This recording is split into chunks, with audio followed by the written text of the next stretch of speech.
Diana Mendoza is just hours away from the opening of her clothing store, but getting here wasn't easy.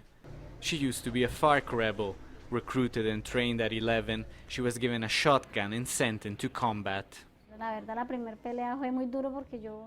first time was very hard. I started to cry, because even if I was trained, I started to panic when I heard gunshots everywhere. But then you understand you need to fight or die. It's your life or theirs.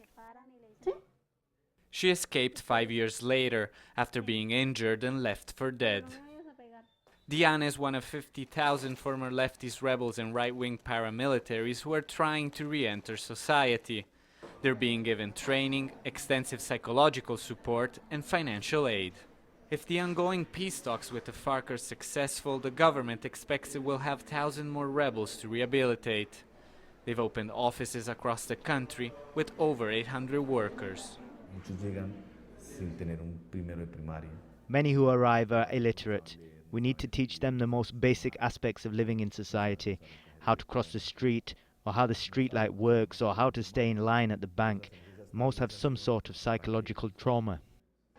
Ex-combatants normally spend 7 years in the program, sometimes more. It's a long and complicated process, but 8 out of 10 participants get through. Finding acceptance in a job, though, is a different story. Every day, on average, 5 members of the FARC demobilize and get back into civil society. The government says they're ready to receive all of them, but that the biggest challenge is to convince the wider Colombian society to support the process. We can train them, we can give them psychological attention, we can prepare them to get back into the workforce. But it's society that must accept them so that they can reintegrate. This is a policy that needs to be implemented by all Colombians.